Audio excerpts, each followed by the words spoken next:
Hello, everybody, and welcome to another off-season Winging It Formula One podcast with me, Freddie Coates, and I'm joined by Adam Dickinson and Nigel Chu. We're going to have a Q&A today, where we put out a tweet the other day, getting some questions from listeners and people who saw us on Twitter, where we're going to just talk about random things. But we're going to start with a bit of F1 news first. We're going to talk first about the news that the new calendar has been confirmed again. What do you guys think of that? We've lost Australia to November, and we've basically lost China and all. Just lost China. Yeah, I'm fine, Freddie. Sorry, to answer your question. I don't care. The viewers do, though. I'm sure the listeners I'm do. sure I've done that to Nigel before. I don't recall that. On our mental health podcast last week, we don't need to talk about it again. Yes, good point. That's not a good point. That's a terrible point. Well, calendar, yes.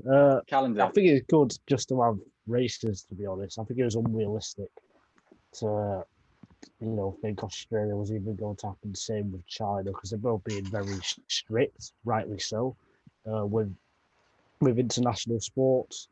So Imola, under 16th, the 3-week gap after the first race. Yeah, I'm happy with that, to be honest.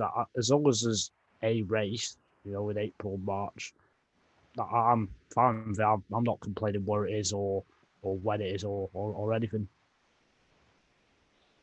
I don't know. I think I might take a bit of a different view, might I? I feel everyone else is. I guess I kind of psyched myself up for things to kind of be back to normal. I think last season it was kind of a case of, oh, there's racing on. Oh, that's good. Is it a good race? Doesn't really matter. Is it a good track? Does it really matter? I think I'd kind of gone into this season hoping it might be a bit more normal and that we might have a normal calendar. But it is what it is, and as I think we probably do need to get into the mindset that Nigel said is just there is racing on, and Bahrain, for all its human rights record badness, then is a good circuit. It should produce some decent racing, and yeah, Imola, I'm sure Freddie is very happy about that. And Australia at the end of the year, I think we'll talk about it later, but having Australia in November will be an interesting change or not change. Big if, I'd still say. I would be surprised if Australia happens, personally. From the COVID perspective, it seems I'm happy for the start of the season to be pushed back by 2 weeks to where Bahrain was originally scheduled anyway. That's moved testing back about 3 weeks. So that's pretty good from the perspective of they've got new strains running riot in Europe and stuff like that. So from the COVID perspective, like I've just said, it seems better that we've got a kind of staggered start to the season with Bahrain, a country we've been to, Formula One has been to, for 2 races and worked there, basically. Formula One was able to go to Bahrain with the COVID protocol. It's a practiced and perfected situation for them. So they're going to somewhere they know, and they've got a system they know, and then they've got a long time to get to Imola, another track they've been to, and with COVID protocol. So I think with a big gap, like you say, a 3-week gap.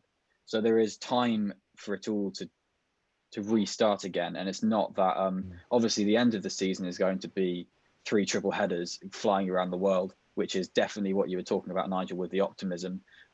It seems to be a bit of a push, and I wouldn't be surprised if there's further revisions there, because I wouldn't feel comfortable if I were in a team going around like that. At least I wouldn't feel comfortable with it now, being booked for then. But then again, it's 10 months down the line, so who knows? But I'd say I'm happy with a more with a less show-offy start to the season than there would be with the circus going to Australia, which is miles away from where everyone's based. It was a bit like going back to when we started watching kind of the first 3 races kind of all spread out. That was kind of how it was. And I think Bahrain, Imola, probably Portimao after that will be quite an interesting start. I think maybe more interesting than Albert Park, Sakir, and then China. So I think, it will be quite interesting from a fan's perspective to, see how those races play out. What is it about Imola, Adam? Because we know you don't like it. What is it about Imola that you don't like? In fact, a lot of fans seem to turn on it after the last race. I mean, I think the mindset of a lot of fans was like, oh, it's nice to go there kind of for nostalgia. But there's only so much nostalgia value you can have that will set against poor racing. And I think maybe one race has reached that limit for me anyway. Yeah, it's not the worst track on the calendar, but it's just, kind of, if we're talking about tracks that have hosted Grand Prix, and then have stopped hosting Grand Prix coming back onto the calendar, it'd be quite a long way down my list, I think. I like it. I think it's different. It's old school. Yes, it's is the hard Monaco to debate, overtake. isn't it? Yeah, it's hard to overtake, but I think it's very different to the Tilke tracks that we normally get on the calendar. And I think the calendar needs variety. I don't even think the race last year at Imola was that bad. We had a battle for the lead for the first 25 laps. It was between ruined by a Hamilton, VSC, Bottas frankly. and Verstappen, yeah. And Bottas getting damaged. Was that the one Yeah. where Bottas we had getting damaged is what made the race, because that's what Was that kept where- Verstappen behind and kept Verstappen close. Bottas got damaged on lap 2. But there could have been Hamilton a proper battle for the lead if Bottas Yeah. hadn't got damaged. And how many No, races? there wouldn't have been, because Hamilton would have been stuck Right. behind Verstappen. It Sorry. would have been. Yeah, but he's on a different strategy.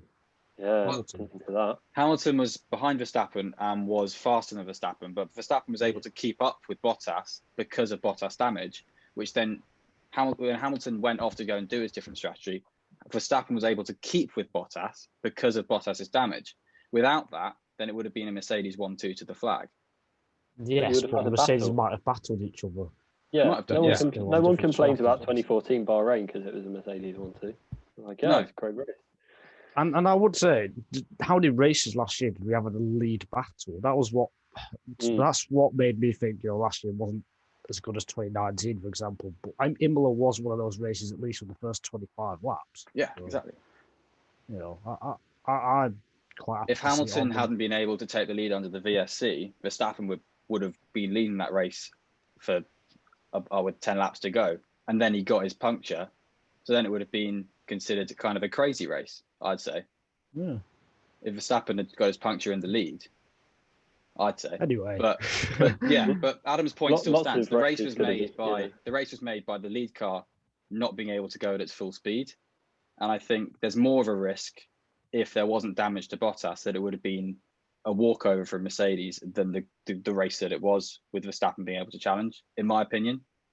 Does that stand, do you think?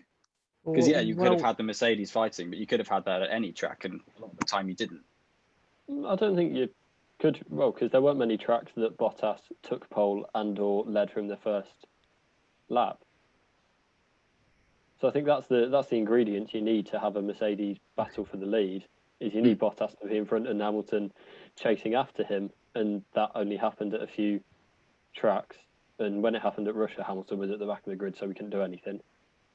So, yeah, but I think that's kind of more circumstance than the track. I think with me, it's less a kind of active dislike for it, but it's just a bit like, I don't really like it enough to think that we should be bringing it back. And I do like. I think, for me, I'm swayed by the way that a car going around Imola on its own, I find exciting. Whereas like a car going around, it's obviously a stupid example, but it's the only one that can come to mind. Sochi is just boring to watch. Like a car going around Imola is not at all boring to watch. It's similar to Mugello for me.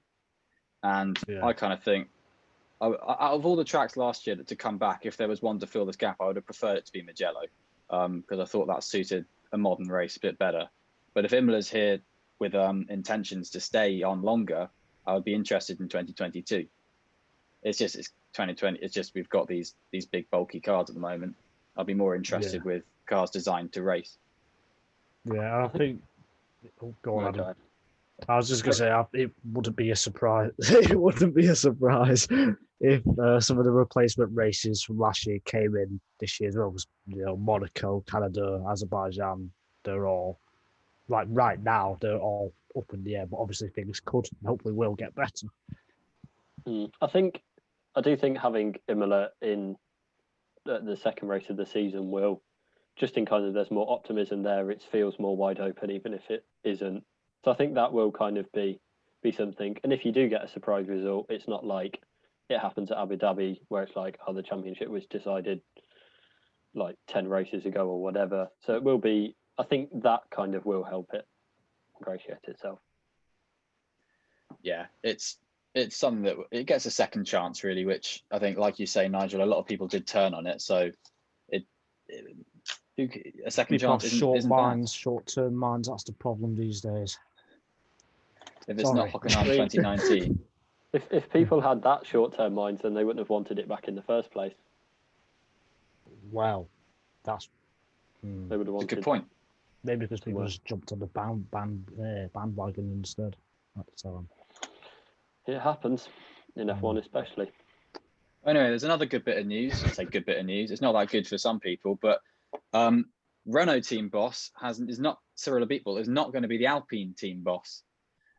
He has left the Alpine team, as it's just become Alpine, and is looking to be replaced by Davide Brivio, who is the now ex-team principal of Suzuki MotoGP team. Suzuki obviously just won the MotoGP Riders' Championship with Johan Mir in 2020. I don't know if they won the team's championship. I think they did, but I can't remember off the top of my head. So pretty good figure to be snatched out of MotoGP for Formula One. It's all but confirmed that he will be at Alpine. Nigel, do you have any words to say about Cyril Abiteboul's departure and Brivio's entrance? Yeah, I'm very surprised at the departure because Abiteboul was literally just announced as, I think, the CEO or some kind of position a couple of weeks ago. So now it's suddenly changed. We're not entirely sure why. So it's a shock, really. Something must have happened. But yeah, at the end of last week, I kind of saw something about it, and then it was announced earlier this week, and yeah, there's big changes. But with Brivio, from what I've heard and read, he's a great character, a great man. Is it man manager? Do people call it? Yeah, man. He's a good man manager. That makes sense. People person. Yeah, well, whatever that does. So yeah, there's lots of changes at Renault, and it'll be interesting to see how it affects the team's dynamic, I guess, and whether bringing in these new people, whether that will push them forward up the grid for next year and stuff like that. But yeah, I think it's a good, what do you call it? Good move. Yeah. Yeah, well, I mean, Freddie's clearly very happy about it. I don't know why, but yeah, it's good news, unless you're Mr. Abiteboul. Yeah, I think instability probably isn't something Alpine could have done with right now, considering they've come off a pretty good season and then, going into a new. That's a good point. I think having Abiteboul around would have been good, but equally, I think, especially when man manager type, managers, that's not a good sentence, but in any sport, when someone comes in at the top who is a man manager, I think you tend to get a upturn in results in the short term. It's kind of how he's able to handle the long term, I guess, strategy of the team, to kind of create kind of a meaningful move forward. But I don't know enough about him. I don't watch MotoGP. I don't know anything about MotoGP. When we talked about it last time, I called them drivers rather than riders. So yeah, it's everyone does that. I think, fine. Yeah, it's a shame. I think it would have been good to see Cyril gloating about Honda. I think that would have been very funny to see, but alas, we will not see it. So yeah, I think it's a bit shame for Cyril because, like you say about the instability and building a team around it and that kind of thing. Renault have had a few changes right at the top, but they've been for the past few years of bringing people in who have been sticking around. Like they brought in Marcin Budkowski as who stayed in a technical position, and they brought in Pat Fry last year, who I believe is still there. So they've got a good little team there who are still sticking with the team, still staying at Enstone and moving through to just a new manager on top of it all. And I think I think with Brivio coming in, it's going to be similar to Seidel coming into McLaren, where it just offers an entirely different mindset for the team. because we do have Fernando Alonso joining that team. So it could well be a little bit fractious, to say the least. Abitbol is apparently a bit of a tantrum-prone manager. So with someone who might be a bit more sensible, let's say, in Brivio, then it could well keep the calm for Renault a lot better and allow them to get results a lot easier. They obviously have lost Ricciardo, but they've got Alonso, so they've got a driver who can hustle the car to a result. It's whether they can keep the calm in the team to bring the car up to scratch so they can fight for third convincingly rather than snatch at the heels of it, I'd say. Yeah, the last point I'll make on this is if you're going to make changes within the management and the team, I think now is the best time before the new regulations next year, I would say. So I think the timing of it is the right thing to do. So yeah, that's it for some recent news. There'll probably be a bit more news to come in the coming days, probably with Lewis Hamilton signing something, but who knows? We're not going to get into exclusive. That. Is it an exclusive? No. Everyone's been saying it for 2 months. But anyway, we're going to go on to our first question. And question 1 of the Winging It Q&A. Who's going to get the first question? Goes to Odrin Delante. I hope I pronounced that right. Odrin asks, with the Australian Grand Prix moved to the end of the season, should it stay there permanently or keep it as the first race of the season? I like it as the first race of the season. Oh, sorry, Freddie. Yeah, I like it as the first race. Yeah, because there's lots of atmosphere. I think it's the best place to have a season opener, especially because you have to fly so far and stuff. So then the teams can do it whenever they want, really, because they've got 2 or 3 weeks after pre-season testing. So I think Australia, it's not the best track, is Melbourne, but I think where it is in the calendar as the first race, yeah, I would have it there if I could choose.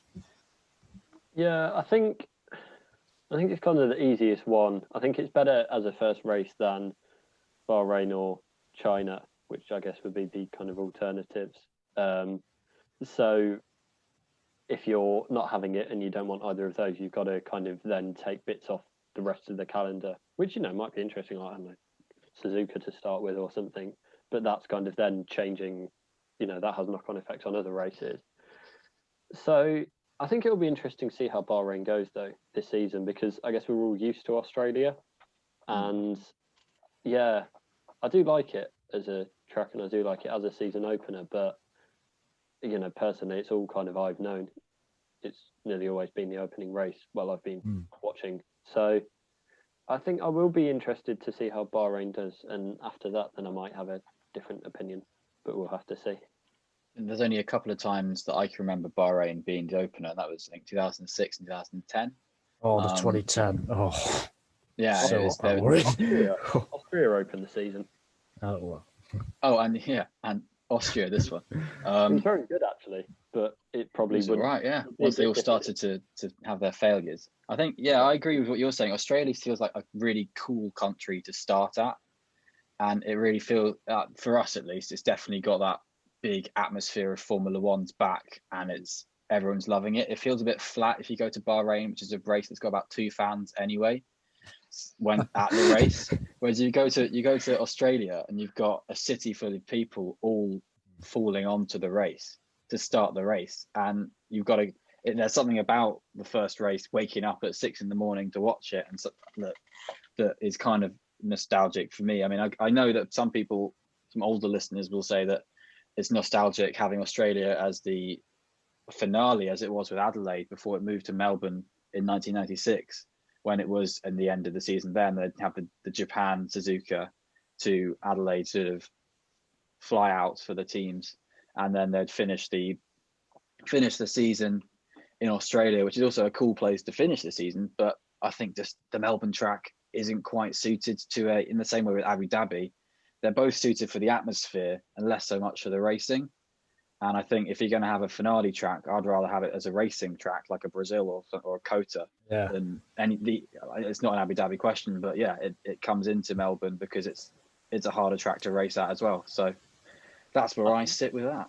I think that would be my big calendar changes, putting Brazil at the end, because it just is such a good place for a season finale. But yeah, and Australia is a real Formula One country. It's had world champions. It's had multiple race winners in the last 10 years. You know, is a kind of genuine F1 country to start off the season at. And I think, you know, a bit like I was saying for Imola earlier, maybe the optimism and build up to it is sometimes better than the race. So I think that's it being at the start of the season. Although we have had good Australian Grand Prix, let's not forget. That's true. We should do that as a podcast episode, a dream calendar. Yeah. What do you guys? Oh, I was going to ask something. I'm pretty saved to that. But what do you guys think about? You mentioned Brazil. That used to be back in the day the season opener, up until I don't know until Melbourne. It was always Interlagos or Rio that was the start of the Formula One season. Do you think that would be an interesting one to have as the start rather than the finale? No, it's wasted at the start. I think. I think Brazil is such a good race on its own that it doesn't need the extra build-up for the start of the season. I think put it at the end because, you know, you'll get 9 times out of 10, you'll get a good, you know, season finale. Even if there's not a championship on the line, you'll still get a good race. That's good, cool. Yeah, I'd agree. I'd agree with that. Start with Australia, end with Brazil. Don't have Abu Dhabi. Do we want to move on to another question, or does anyone have anything else to add on Odrin's inputs? No. Yeah, I think we need to move on because we've got 10 more, haven't we?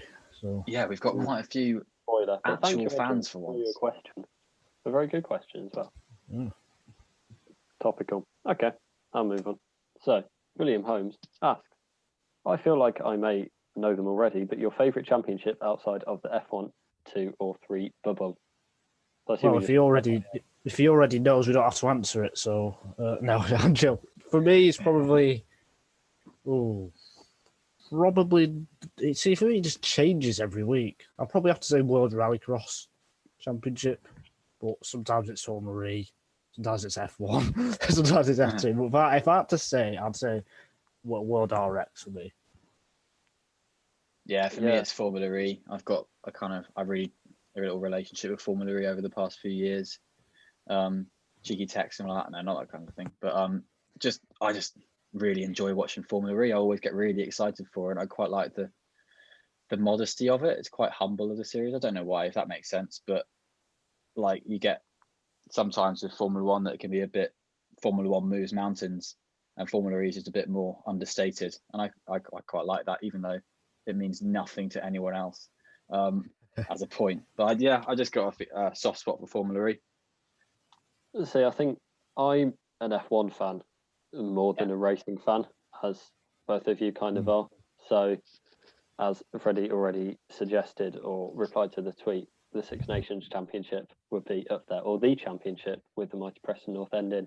But if in motorsport, Toyota Racing Series actually is quite a nice niche one. Start of the year, it's in New Zealand, so it's nice weather and nice backgrounds, and it's had quite a few high-profile drivers go through. You always get a mix as well. You get like Tsunoda took part last year, and then at the other end of the spectrum, you had Tijman van der Helm, who I'll probably pronounce wrong, who was 16 and could only, or turned 16 halfway through, so he could only start racing like in the last 2 rounds, and then he won a race. So you get quite a interesting mix of different drivers from different series or different kind of levels of the motorsport ladder, but it kind of evens itself out, and it's quite good to see that. And kind of. Can you watch that, Adam, in the UK? I've followed it. I've got it on Motorsport TV starting in a week. Oh, have they? Oh, yeah. But interestingly, Adam, you started that by saying you're more of an F1 fan than a racing fan, and you've given the most niche, nerdiest answer of all of us. Yeah, well, what can I say? But yeah, I mean, it's F1 related in a way that kind of Rallycross and Formula E are less. So, I mean, the others, Italian F4's always got, it's kind of the premier F4, would you say? It's kind of got a lot going on, and a few of the kind of just below F3 like Formula Renault Euro Cup and Formula Regional. I think those also, especially Euro Cup, had quite a few big names in this year. Yeah, because they couldn't get out to Super Formula. You had Vips, didn't you? And Chadwick, did you have Chadwick in it? Yeah, you had Chadwick, and I think was it Euro Arthur Formula. Leclerc. Yeah, no, that was it. Arthur Leclerc and Petikov had a good little battle. Gianluca Petikov. I think I might have referenced the wrong championship. I've got a question for you, Adam. Is motorsport like second or third behind rugby then for you in terms of sports? Probably second because I follow it. Yeah. So I follow it more than football because I write about it and report on it. Whereas football, I kind of follow Preston and England, but not so much elsewhere. And rugby, I'm kind of a bit more dialed into kind of everything that's happening. So what's happening in the Southern Hemisphere and the internationals and the, Gaelic League or whatever, instead of just being into F1. Yeah. So yeah, second, I'd say. Well, yeah. Well, for me, I love winter sports as well, which is perfect because it happens from December to March. So it's right, in the window of between the F1 season or the motorsport season, which is March to November, December. So yeah, that's something I love as well as motorsport. But, yeah. Interesting.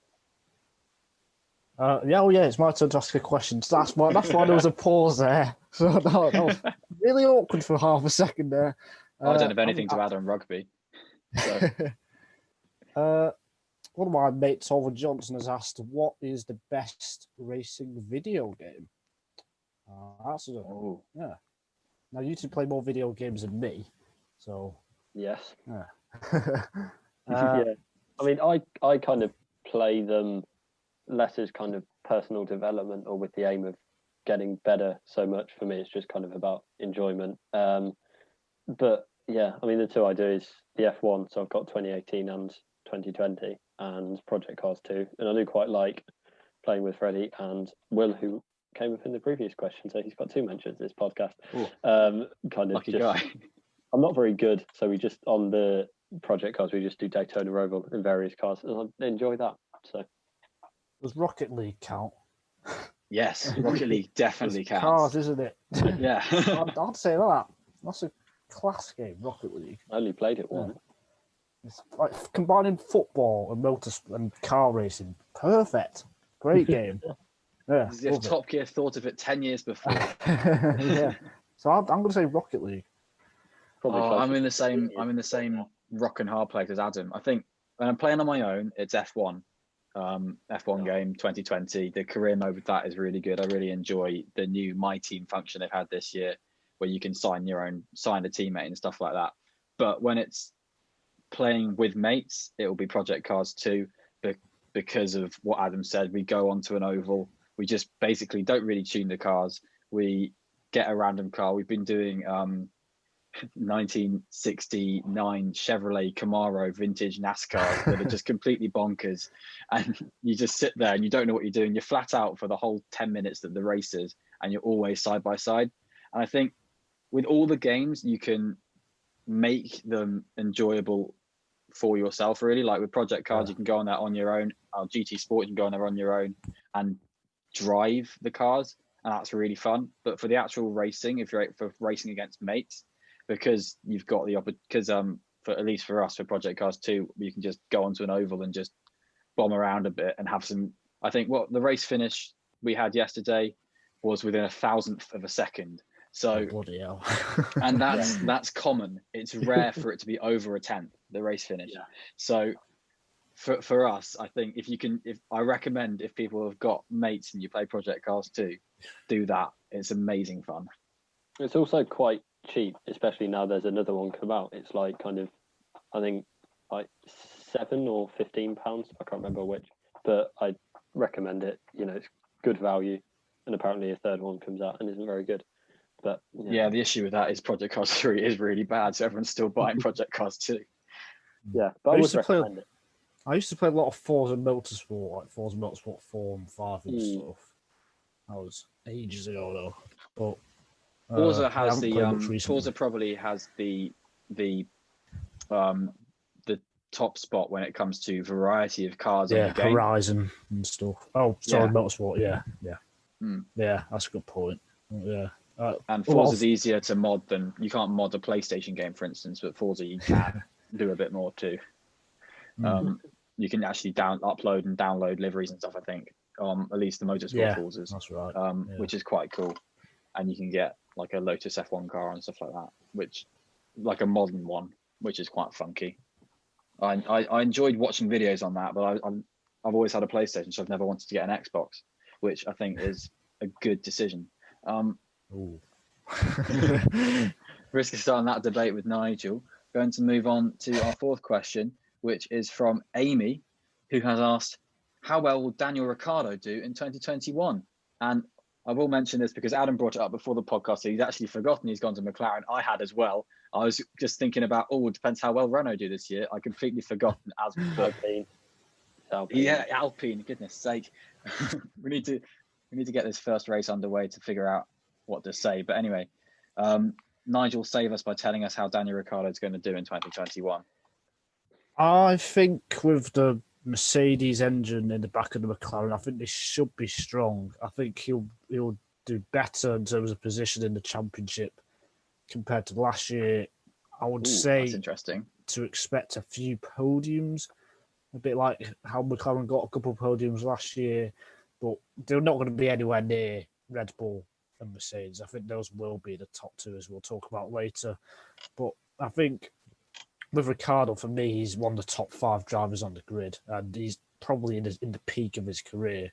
So, I think he is going to have another strong season, I would expect. And I think he will beat Lando Norris as well. So I think he's going to be in for a good year, couple podiums.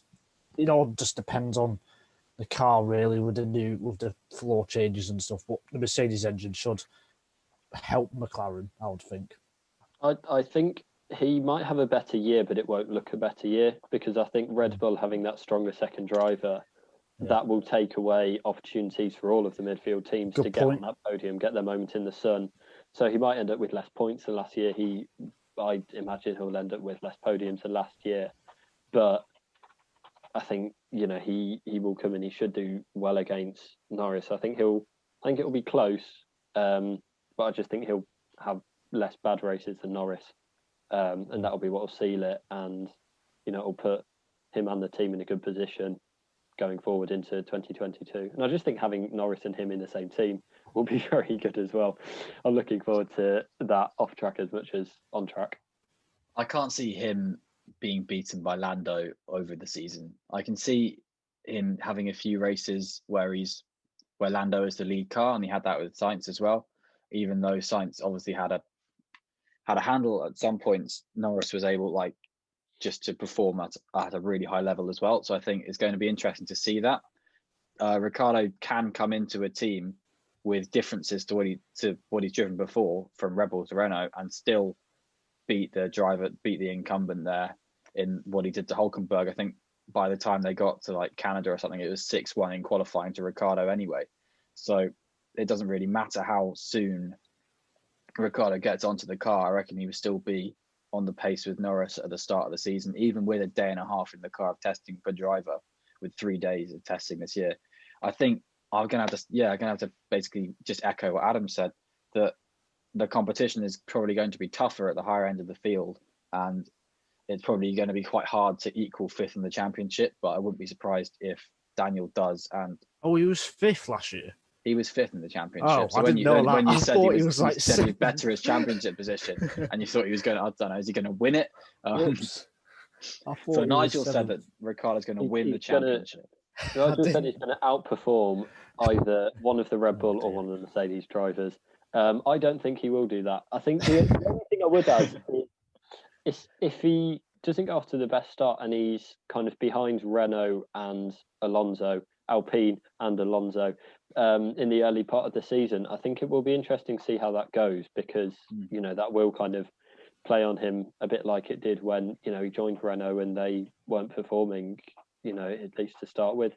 So I think that will be something to follow in an interesting storyline. But I think he will, regardless of the car, he will still maximise it. I think he will be an upgrade on Sainz, and I think he will most likely outperform Norris as well.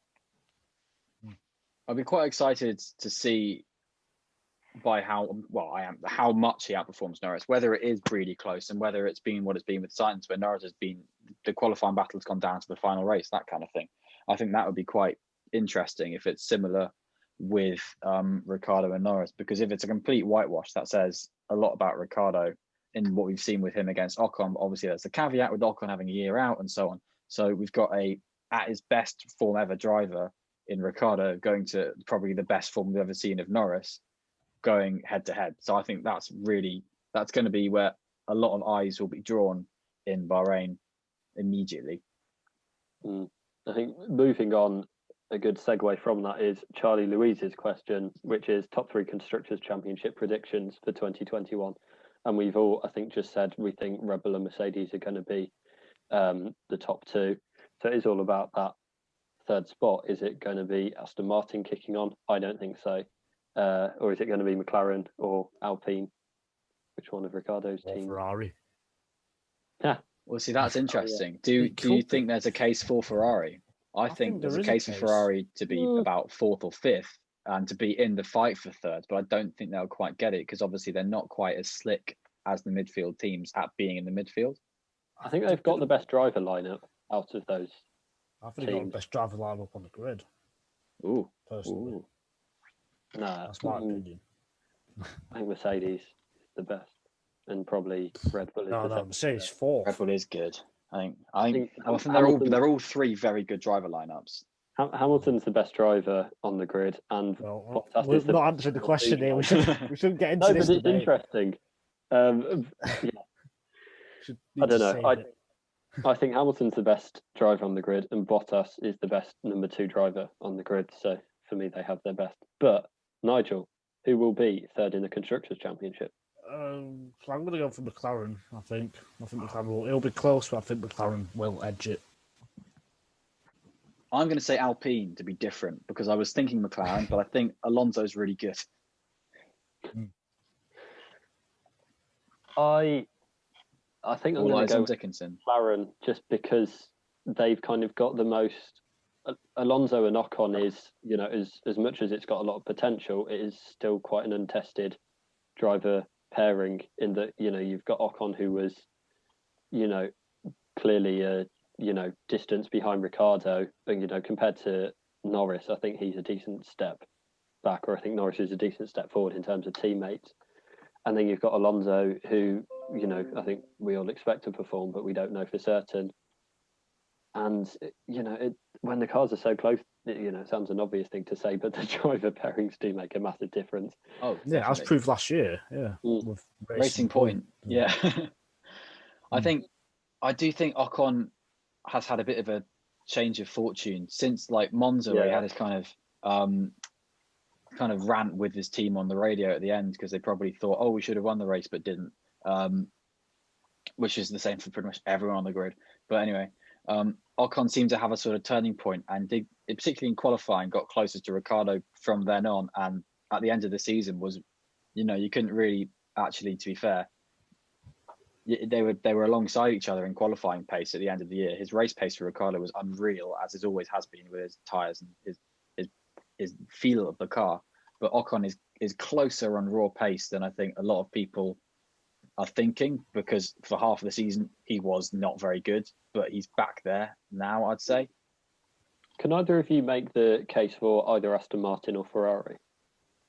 I think Ferrari will improve a lot. I think they'll probably be 4th on my list. We'll probably, go for a top 10 a couple of weeks before the season opens. But I think Ferrari are going to improve massively, just simply because of their engine. They've got so much, to go. And I think the driver lineup will be strong. But Aston Martin.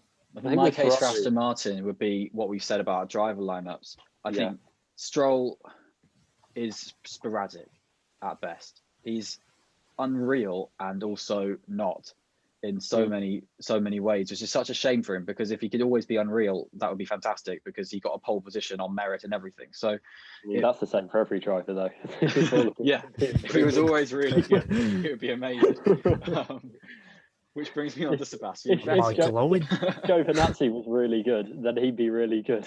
The driver who crosses the line first wins the race. The difference between Giovinazzi and Stroll is Stroll has sometimes actually been very good, and if he could sustain that, that's basically what I'm going for. And same for Vettel. If Vettel can, they really do. They're being very PR friendly with how they think they can bring back Vettel's mojo and stuff like that.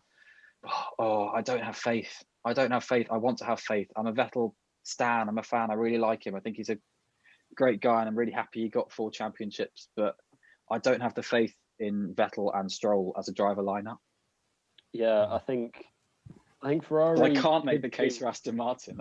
I can't make the case for them. I think Ferrari could be kind of maybe the 3rd best team by the end of the season, but I don't think.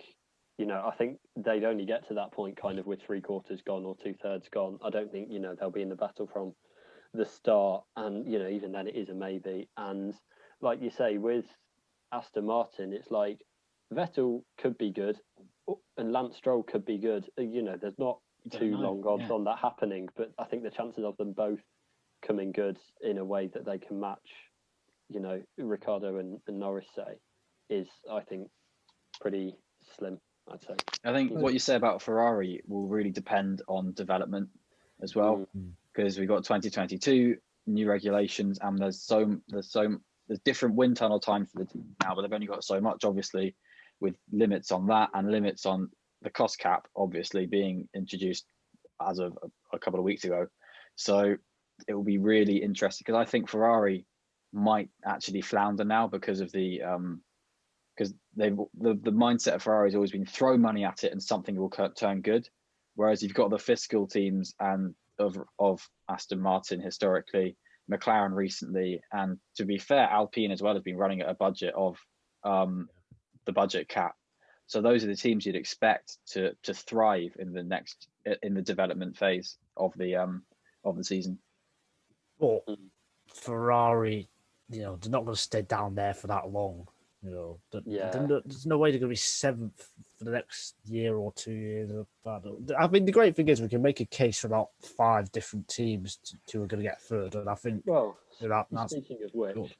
The only other thing I'd say is AlphaTauri, not in terms of them getting 3rd, but I think they could have quite a decent bearing on who gets it, because they will take points off of the teams. They will get top 5 results and top 10 results. That will take away points from other teams. So I think where they go well and kind of how much they disrupt other teams' performances, or, where they get points, where they get into Q3, I think will be quite a big thing. And since we're talking about Slim, I don't like Stan. I just don't like it as a word. It's good, a good Eminem song, but outside of that, not very good. I mean, let's talk about AlphaTauri then. Matt Jeffrey, who writes for the Checkered Flag, like me, for now. He asks, what chances do you give of Yuki Tsunoda outperforming Pierre Gasly in 2021?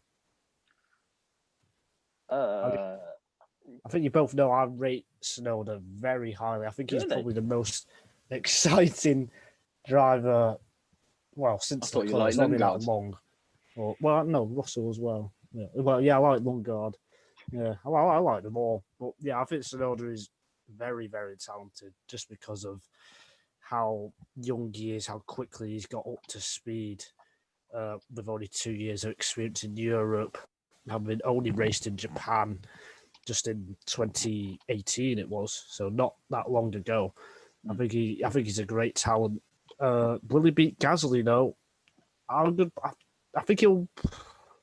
I don't think he will. I think he'll be close, which is very good for a rookie, especially someone who hasn't raced at that many tracks in Europe. But I don't think he'll outperform Gasly, but he'll do enough, more than enough to retain his seat at AlphaTauri for next year. Yeah, I think I'd agree with that. That just because he doesn't outperform him, it doesn't mean it's been a bad year. I think if he can get close to him, but also I think he could well beat him at a fair few races. Yeah. I think, I don't know, maybe if we have 23, maybe 7 or so. If it was a 2/3 or a 3/4 split to Gasly, I think that would be probably a pretty decent year for Tsunoda. And as you said, if he's kind of consistently close, or he gets closer, kind of looking at him, where he is at the start of the season versus where he is at the end will be quite an interesting one. I don't know, if you were to rate it out of 10, what would you give his chance? I'd give it about a of beating Gasly. I'd give it about a 5. I think it'd be 50-50 between the two of them, because I think there's a strong case for Tsunoda. I think being for the second half of the season being the better AlphaTauri driver. I think coming off what Nigel said about his meteoric rise through the ranks and stuff like that, and you look at his development in series he's been in, such as F3 and F2, he started fast and has only got faster. And I think the second half of the season for Tsunoda is really going. I think he's going to fly in the second half of the season and take Gasly a bit by surprise. I think he'll start off. Rebel gives you wings. He'll start off a bit, he'll start off good, but I think he'll be kind of mega at some point. Ooh, I'd say 3 out of 10, 3 or 4 out of 10 chance. Nigel, put a figure. I'm going to give it a 4 out of 10. Freddie? Yeah. Okay, cool. So, one below you. Let's move on. Let's move on to another question. Jordan asks, how much of a threat will Sergio Perez be to Max Verstappen? Will a second competitive driver allow Red Bull to win more races by reducing Mercedes' strategy options? I think that's a very good question. What do you guys think? So they won 2 out of 17 last year. So if there's a 23 race season, you're looking at 3 to kind of match that, I'd say. I think it will give them more options. I think, to be honest, I think Mercedes kind of made a few mistakes last year that I feel might not. Although actually none of them led to Red Bull winning. Yes, is what I'm going to go for. Because even if it's only in a couple of races, that can be a difference. Having said that, Red Bull still have to bring a car that's able to keep pace or hang on to the Mercedes, and then even then Max still has to outdrive Lewis Hamilton or Valtteri Bottas, or Sergio Perez has to outdrive them. So it's not a done thing, but I think it will definitely increase their chances. Yeah, you had races that we spoke about Imola earlier, and obviously Max was able to hang on to the coattails of the Mercedes at that race, but obviously Albon wasn't. He was way down in the midfield, and if Perez is going to be able to hang on as well, that then prevents Hamilton being able to go long with as much effect like he did to win in Imola, that kind of thing. So I think, it's a really hard one. I think at some races Perez will be really good, and I think at some there'll be a bigger gap than people will expect between Perez and Verstappen. I think there'll be some, because Verstappen I think is just unreal. I think it's going to be difficult to call. I will say half and half that Perez is obviously going to have a better season than Albon, I think. And I think he is going to be a thorn on the Mercedes side. He's going to prove that at points, but I think not as much as what people are expecting on the Perez hype train.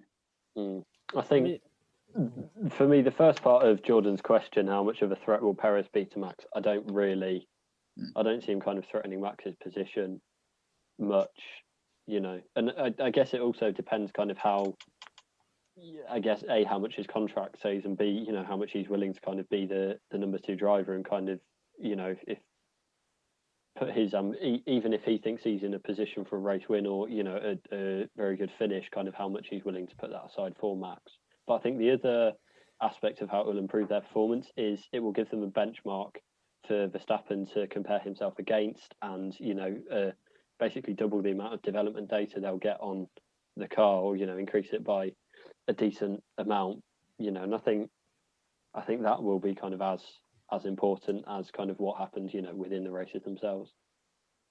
I think for me, the Red Bull driver lineup was a massive problem and has been for the last 2 years. Now with Perez at the team, it's no longer a problem. Now it's just all about the car. They've got the driver. They've got, one of the best drivers on the grid, arguably the best.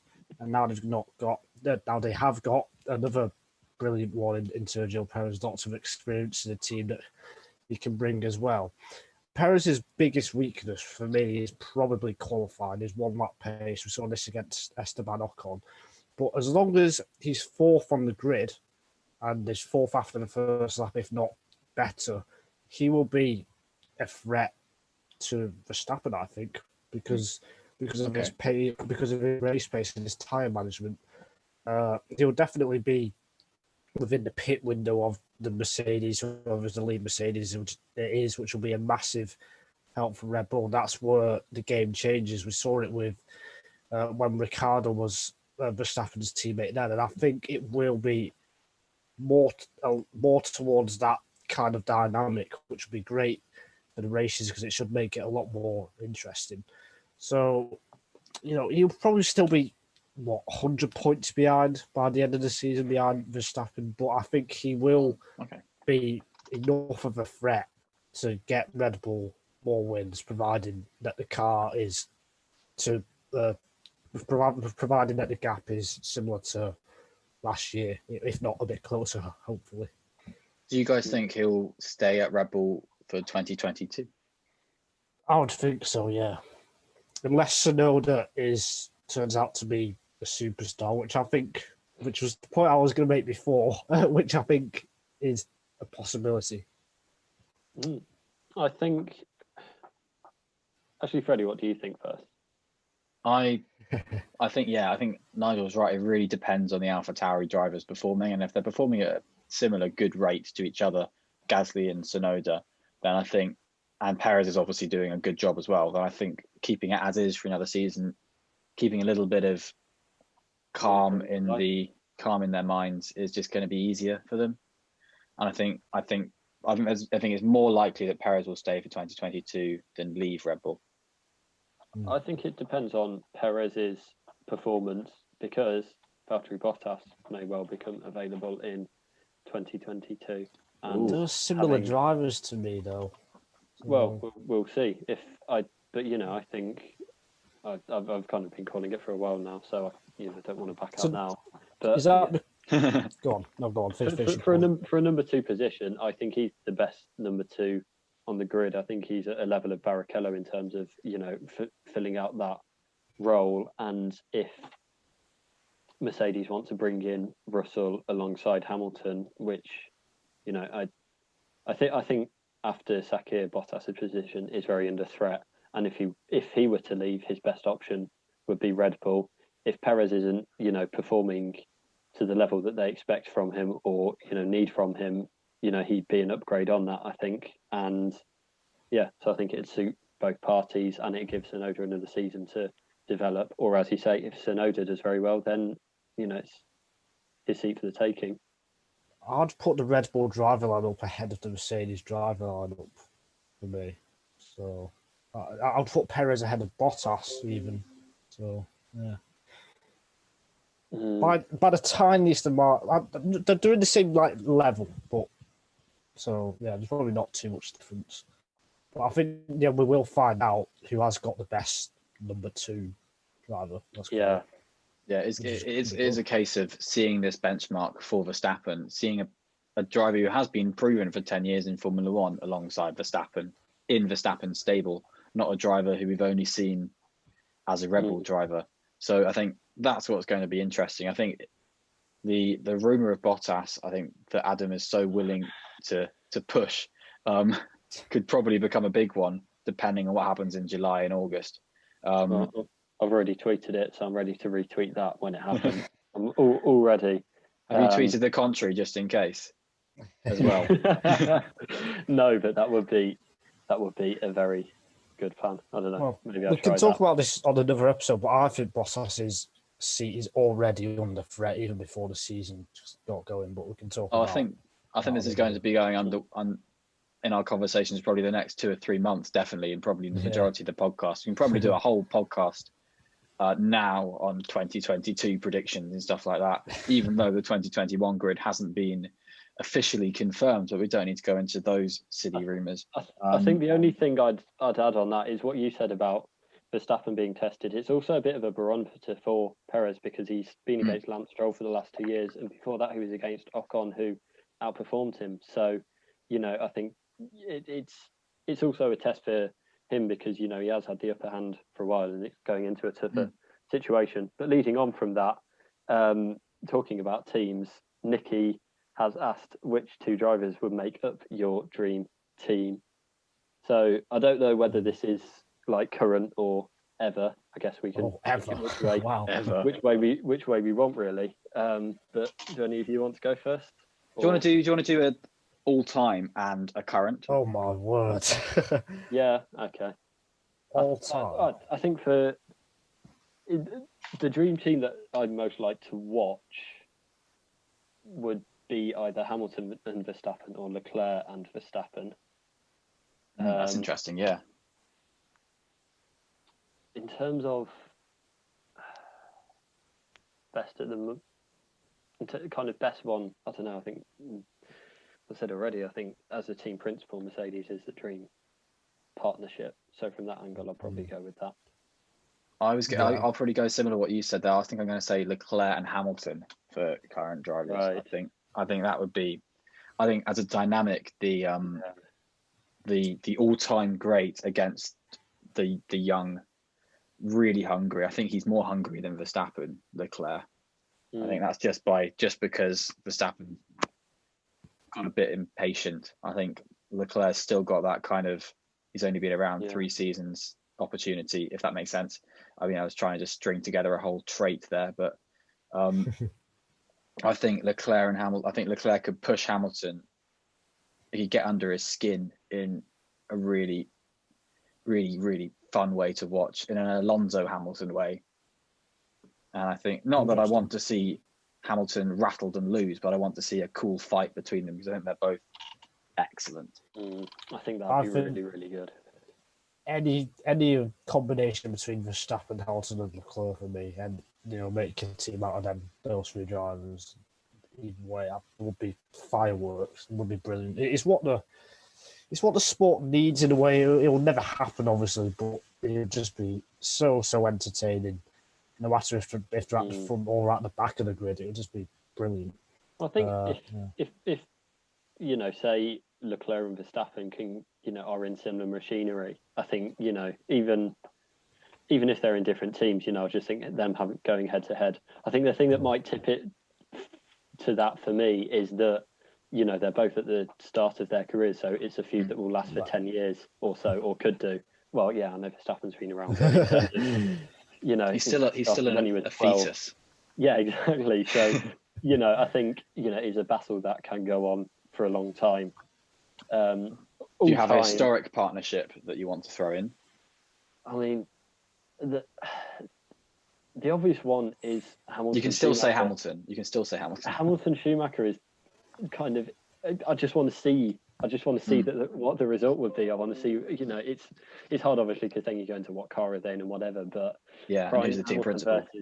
Exactly. But prime Hamilton versus prime Schumacher, I think would be a really, really. I'd just like to see the result of it. I'd like to see, who comes out on top of that. Just forgotten the current grid. Alonso Hamilton. That's what I want to see. Sorry, I'll shut up. I want to see part 2, basically. But I get Freddie, that. I completely don't worry. you. I just remembered Alonso. I think I'm going to just chime in on what I was going to say there with what Adam said. I think, I'll take Hamilton and Schumacher any day, I think. But I'm also, just for the interest of variety, I think Schumacher-Prost might be quite fun. Or even Hamilton-Prost. Because I think Hamilton, he gets compared to Senna and Schumacher so much, but I think he's more of a Prost-like driver, where he's really clean and he does what he needs to do, and he's just fast as hell. And I think Hamilton-Prost or Schumacher-Prost, even both of those two, would be really, really just interesting to watch, because Prost is such an enigma as a driver. I think Hamilton's kind of the best mix of both of them. I think he takes element of both of them. A bit of a random one is Jody Scheckter and Keke Rosberg, two of the kind of more underwhelming world champions. Kind of got there by more sideways world champions when they're driving the car. Got there by consistency rather than kind of spectacular one-off performances. Obviously, they're both worthy, in a championship is a championship. But it would just be a nice one if they're in like Mercedes. If they're just in a completely dominant car, just to see kind of what would happen there. And I don't know. I think that would be quite a weird, again, quite a quite a weird one to go for. But weirdly, with Scheckter and Rosberg, just on an interesting point that you said there, they both got their championships by such consistency. Rosberg won one race in 1982 when he won his championship, but they're both also remembered as being flamboyant as hell drivers. Scheckter, when he came in, was a bit of a bad boy, a bit of a Maldonado of Formula One, and that he apparently always went for moves that people were like, "Why did you go for that move?" He's like, "Because I wanted to win," and that kind of stuff. And eventually, he managed to rein that in and go for the moves in a really good way and to win a championship. And Rosberg was just, I think there's one clip I remember of Rosberg. I think it was the Long Beach Grand Prix or something like that, USA West or whatever they call it. And he's in second or in the lead and he's fighting, and it's like the first lap. And he just does a full 360 spin and then just carries on and keeps the position just because, not just because he lost the car and saved it really well. And they're just both really flamboyant but consistent at the same time. I think it's really weird but interesting. That's a really good suggestion, Nigel. We've been getting in your way. Well, Schumacher, like you said, is the obvious one, but now you've mentioned flamboyancy, I'd love to see Gilles Villeneuve and Juan Pablo Montoya. Because we've not seen those two drivers yet. They would just fight. Yeah, good. Those two are just absolutely full send all the time. So attacking, so aggressive. Probably two of the most aggressive drivers ever in F1, especially Montoya. He unfortunately only had a short career in F1. I don't think we ever saw anywhere near the best. But even the bits we did see, he was the one taking. Still. Yeah, he was the one taking the fight to Schumacher and Ferrari when they were at the peak, when they were dominant. He was like the Verstappen of the early 2000s. Really, he was a beast in the Williams and the McLaren at times. So yeah, I'm going to go with those two drivers. I mean, there's hundreds. So many you could go for, but yeah, I think we've thrown in some interesting ones there because we could well have gone down the let's just see the really good ones, but we've, like you said, you've thrown in some really fun flamboyant suggestions. Lauda in the same team. I don't know whether that would have been. Well, they was really I know they really respected each other. Yeah, they were great friends. They probably just have a ball. They probably just sit around and have coffee and go out and have different evenings, then come back and have a cup of tea. That kind of, I can really see that from what sort of different evenings would they have? Freddie, I don't really understand. Well, Hunt would have an explicit evening that I can't mention, and Lauda would go and swear at something and then make it better.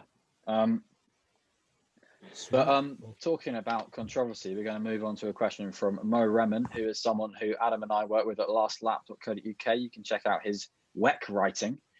He has asked us a question we have been dreading because we can't really think of much about it, which is interesting. Do any of you have a favourite controversial moment of the 2020 F1 season? If so, what were they and why? Yes, me and Nigel both cut in front of Freddie in the queue just so we didn't have to ask this question. Well, I think it's a weird one because in many ways it wasn't a controversial season, or there's kind of not moments that stick out. I think for me, the whole thing about Vettel kind of leaving Ferrari and just, going, and that was it, them not kind of making any offer for him to stay, and then him going and taking the seat at Aston Martin from Perez, who, probably should be staying, although he's got a better deal as it is, but kind of that whole dynamic of, Vettel coming in, Perez probably should stay instead of Lance, but obviously not because of the family ties. So I think that was, in an uncontroversial year, that was probably my pick. Yeah, I'm going to have to go for the Racing Point brake ducts scandal, which I still think was not a harsh enough penalty. 15 constructors' points it's just not right. It's not fair. It's illegal. They used illegal.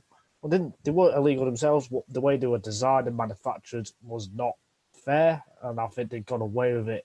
And in fact, the whole pink Panther itself, the whole pink Racing Point itself, the pink Mercedes, I think that in itself is kind of controversial. The way it's been designed, and in a way, I was kind of glad that McLaren beat them to the best of the rest place for third in the constructors. So yeah, I'm going to go with Racing Point for me. Yeah, I think I'm going to go with Ferrari Gate, which is referring to all of the impact of the 2019 season on the 2020 Ferrari season, which was the issues with the way they were burning fuel and oil in their engine, which was ruled out for some reason by the FIA, and we still don't know, and probably never will know why that's happened, what the agreement between the FIA and Ferrari is. And the fact that it was announced 10 minutes before the flag on the final day of testing this season made it really kind of controversial for me, in that it just made people kind of think, okay, what are they trying to cover up? What are they trying to hide? What are they saying? And then it got to Australia and people were still talking about it, and obviously it was overturned by more important topics. But then it got to Austria and we didn't know. It'd been 6 months or so and we didn't know Ferrari's pace. We didn't know that Ferrari were going to be woeful this year. We didn't know they'd finish 6th in the constructors. People were like, no, Racing Point, can they take the challenge to Ferrari? No, I don't quite know. Definitely not. And then straight out the bat, Ferrari just aren't fast and they've got a horrible car to drive. And I think for me, that's a really interesting storyline. I think there's a personal moment to it, and I was actually in the paddock at the final moment when it was announced, and there was a bit of a buzz there, and it kind of felt a bit intense to see that buzz as well. And that's a little bit of a humble brag, but it's not even humble, it's just a brag. A humble brag. Yeah, it's a lot of brag, isn't it? But yeah, I think for me that's one of the controversial moments of the season that is still occurring to this day. Yeah, and I think kind of we saw that encapsulated in Spa, where last year Leclerc had won, and it was just watching him getting overtaken by everyone down the Kemmel Straight, and it was just car after car after car. And a lot of races, you know, Ferrari wouldn't even be necessarily the top 2 Ferrari finishers. It was kind of that level of not good.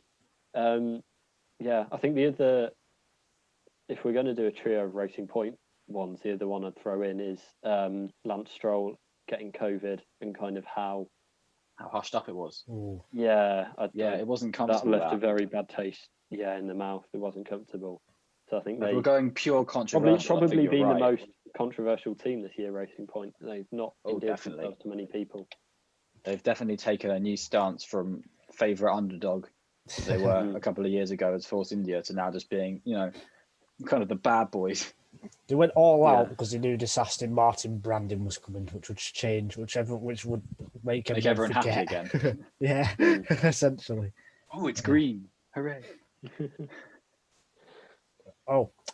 We've got one last question then, I think, which is from Henry Clark, who says maybe it's a bit of a push, but for someone who doesn't follow F1 as religiously as us, well, not Adam, joking. How about you each have a minute to sum up or preview how things are looking ahead, how things are looking for the new season, and people right, Nigel, teams to watch. I can preview thanks for that. For the Six Nations, if you want, if you'd rather have that. I don't follow F1 religiously enough. So we literally get a minute to say stuff. We've started. So we've got lots of driver movements, including, I don't know the driver movements. We've got Perez to Red Bull. We've got Ricciardo to McLaren, Alonso to Renault. Yuki Tsunoda has joined the grid as one of 3 rookies who are joining the F1 grid for 2021. The other 2 include F2 champion Mick Schumacher and very controversial Nikita Mazepin. They're both at Haas, so it's a rookie lineup for them, so it'll be interesting to see how they go. Williams have retained George Russell and Nicholas Latifi, so no changes there. Sebastian Vettel has joined Aston Martin. Carlos Sainz has joined Ferrari. And McLaren now have a Mercedes engine. So those are the driver and team changes. There's also been some team principal changes, but you probably don't care about that. And we've got a calendar, but we don't know how many races there's going to be and what races are actually going to happen because of COVID and the pandemic, which is still going on at the moment. And I think this minute is coming to an end right now. It has, yeah. That was perfectly timed. Wow. That went on for a bit longer than I thought it would. I'm actually a bit intimidated by how long a minute is now. And you're not allowed repetition, hesitation or deviation. I don't think I breathed. I'm a little bit nervous for this. Okay, yeah, you are going first. Okay. Oh, I can go if you want to go. You're welcome to. 1.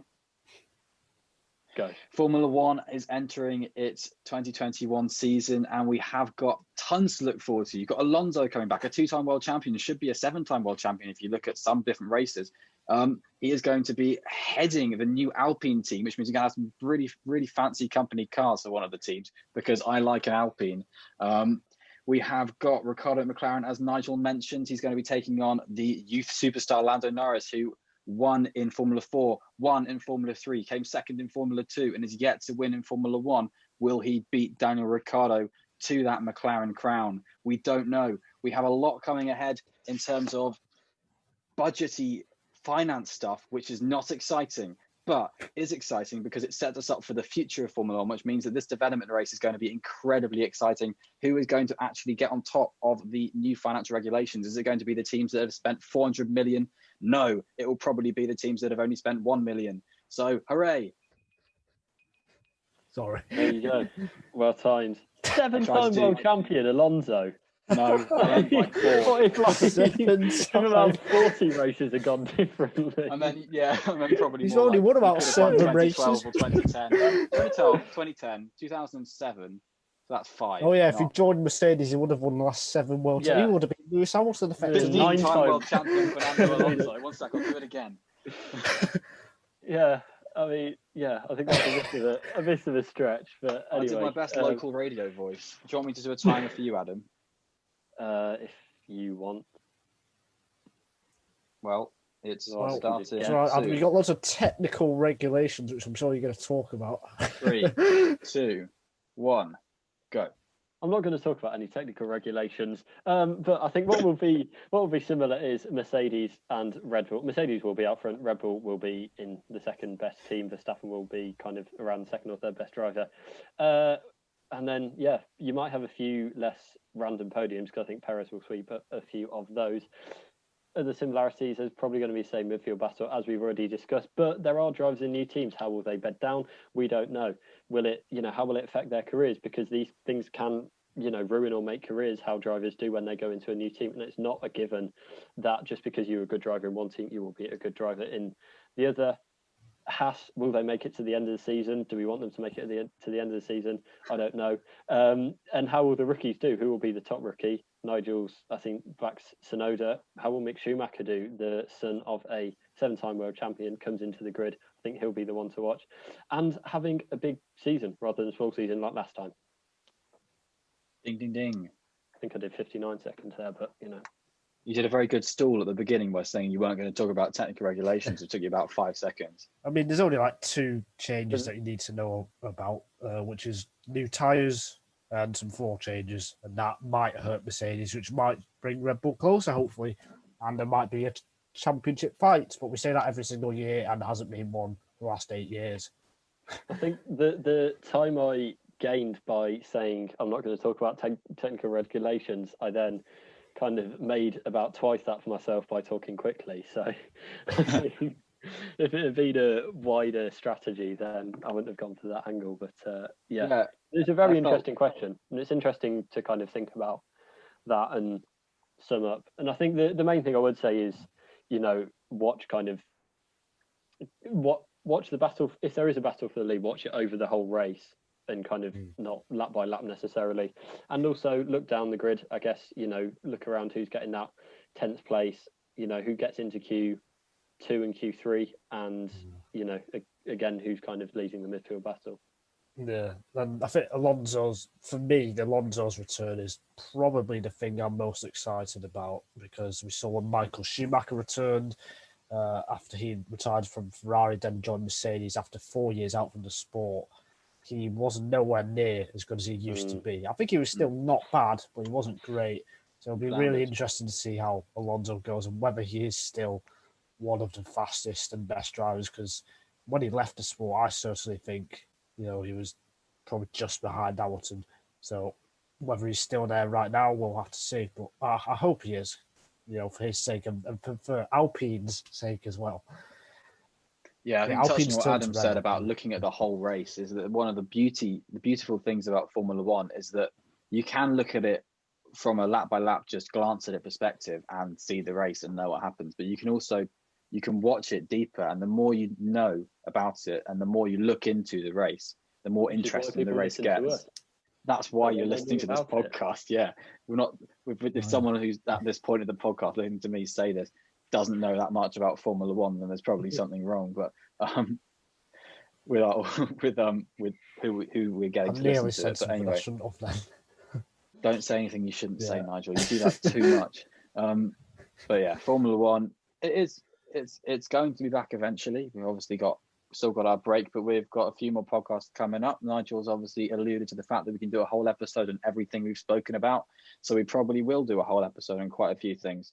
Haven't we done that this episode? Well, we might do. We've spoken about everything we've spoken about in this episode. We're going to repeat this episode word for word next week. We'll see you in March. We're going to do a whole episode just repeating the topics of this episode, or I don't. Well, maybe a whole episode talking about if Valtteri Bottas is the best number 2 driver, or a whole episode on why Alonso is a 7-time world champion. If you want to see us talk about anything, please let us know. There we go. No one's going to let us know anything. No one's going to let us know unless you ask your friends to no. Yeah, let's get friends to tweet us about things. It's easy. Yeah. All right. So thanks very much, everyone, for watching or listening to this podcast. We've had an absolute ball doing it. And thank you to everyone who sent in a question. We have answered every question we got, and we hope you enjoyed the answer and that we pronounced your name correctly. So we would like to wish you a happy rest of January. There's nothing happening. It's just January. It's not Christmas. Merry Christmas. Have a good time. Goodbye. Goodbye.